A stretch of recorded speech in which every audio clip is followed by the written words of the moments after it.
Welcome to your ultimate pit stop, Piston Pundit. In June 2025, 7 of the busiest ports on the planet suddenly canceled US-bound shipments.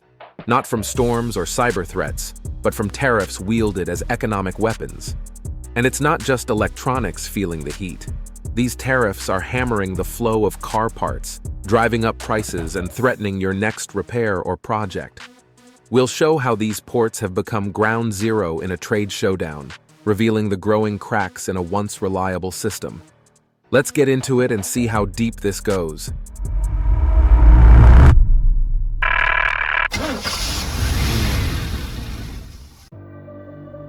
Number 7. Port Newark, Elizabeth, New Jersey. Coastal Crossroads under pressure. Port Newark, Elizabeth is the lifeline for the Northeast and Midwest auto corridors. While it usually hums along under the radar, it's now feeling the heat as West Coast congestion forces freight eastward.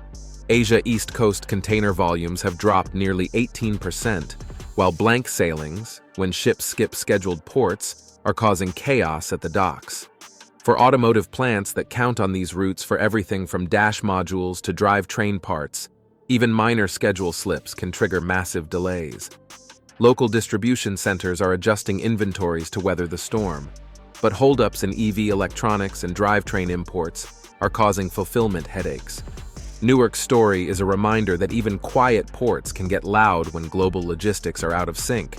But Newark's troubles aren't the only sign of global strain.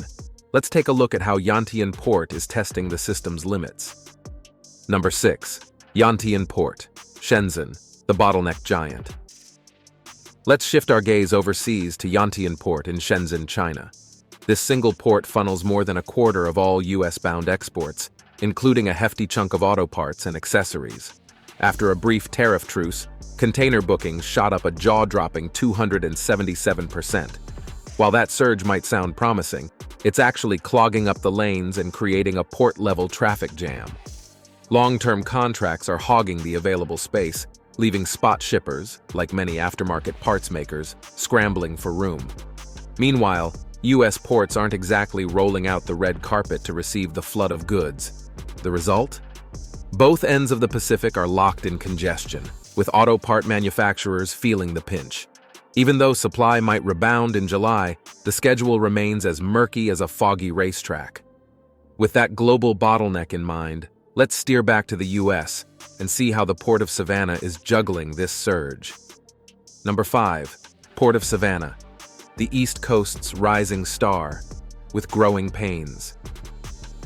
Savannah has been clawing its way up the ranks, overtaking even New York and New Jersey's port traffic in 2024. It's become a hub for auto components, engine modules, and aftermarket kits. However, the West Coast's blank sailings triggered a tidal wave of Asia-bound cargo, with blank sailings in this corridor jumping over 20%.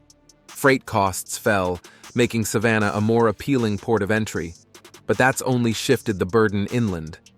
Rail yard backups and a shortage of chassis for container movement have become daily headaches. Plants in Georgia and Alabama that rely on these links are now staring down production slowdowns and vanishing inventories.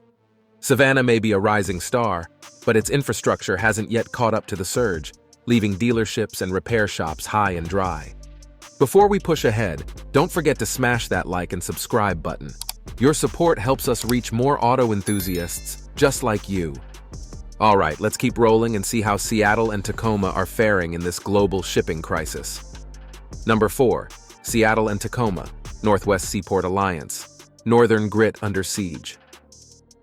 Up in the Pacific Northwest, the combined might of Seattle and Tacoma, the Northwest Seaport Alliance, usually handles everything from industrial machinery to automotive components.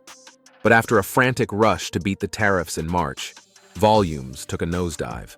In the following months, cargo flows fell 40%, truck trips dropped 26%, and rail loads slid 35% compared to last year. Blank sailings spiked by 33%, turning once bustling docks into ghost towns. For auto plants and repair shops that rely on these Pacific pipelines, like those sourcing raw engine block cores, the fallout has been brutal. Parts deliveries are slower, air freight costs are climbing, and project timelines are stretching further. Local truckers, who are the backbone of this critical link, are warning that 2025's projections are already in jeopardy. Seattle and Tacoma's numbers are a stark indicator of how deeply trade policies can cut into North America's automotive arteries. Next stop, let's see how Oakland is holding up under the weight of these global tremors. Number 3. Port of Oakland, the Bay's endurance test. The Port of Oakland ranks in the nation's top 10 for container volume and emerged as a critical Bay Area gateway, especially when COVID-era disruptions rerouted flows.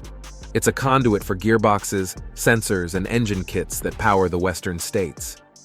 Despite the general slowdown plaguing the West Coast, Oakland managed a slight bump in inbound containers, but 39 blank sailings from April to June underscored the fragility. May alone saw vessel lifts and truck trips dip 11 to 15%, constraining inland routes. Many OEMs pivoted to Canadian or Mexican routes, but longer transit times and inland congestion created fresh headaches. Auto part suppliers using Oakland might be relieved by the uptick in volume, yet inland logistics are still a bottleneck. Dealerships reliant on aftermarket parts report delivery delays stretching from days to weeks, underscoring that even a robust secondary port can't fully shield the region from global supply chain whiplash. Let's keep this momentum going. Our next chapter takes us south to Long Beach, where the stakes are even higher. Number 2. Port of Long Beach, twin engine in turmoil. The Port of Long Beach, a vital partner with LA, moved 9.6 million TEUs in 2024, much of it automotive fixtures like transmissions and steel assemblies. But after tariffs ramped up, blank sailings surged from 4 to 14 in May, cutting out 152,400 TEUs and leaving Long Beach grappling with a supply vacuum. Local truckers report 60% fewer runs, and warehouse operators sit idle as manufacturers pivot to costlier alternatives or local stockpiles. For the auto industry, Long Beach is a workhorse supplying braking systems, fuel modules, and steel chassis components. With these disruptions, repair shops and regional mechanics face parts delays and soaring fees. The pressure to balance cost, timing, and trade turbulence is reshaping America's automotive supply chains. Long Beach's struggles underscore the urgent need for new strategies in the ever-changing world of global trade. And finally, we arrive at the beating heart of America's automotive lifeline, Los Angeles. Number 1. Port of Los Angeles, the beating heart of U.S. auto imports. The Port of Los Angeles handles over 1/3 of U.S. container traffic and nearly $500 billion in economic activity, serving as the country's main automotive import hub. With 25 terminals, 82 cranes, and an extensive rail network, it's key for shipments of chassis frames, ECUs, airbags, and aftermarket parts. But in May, tariffs spiked to 145% on goods from China, leading vessel arrivals to plunge from 12 to 5 daily. Blank sailings surged from 6 to 17, cutting 224,000 TEUs. Dock worker hours halved, and parts shortages for sensors and braking systems hit hard. While a 90-day truce lowered tariffs to 30%, Gene Soroka warns recovery will be slow. With container rates climbing and some automakers forced to air freight costly parts, this crisis underscores just how quickly trade policy can throttle America's auto supply arteries. Verdict: a crossroads for the automotive world. This 7-port saga reveals how a tariff-fueled storm, not a pandemic or natural disaster, has put the brakes on automotive supply chains. From Los Angeles to Newark, blank sailings have stalled critical parts, forcing automakers to rethink sourcing strategies and buffer stocks.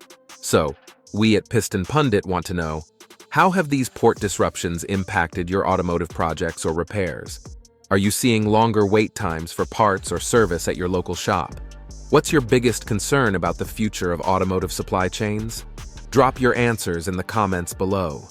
Your insights and experiences shape the direction of our future videos. Don't forget to hit that subscribe button for updates on this unfolding trade saga and more. Thanks for joining Piston Pundit, your ultimate pit stop for all things automotive. You can now check out any of the videos on the screen. There's plenty more to explore.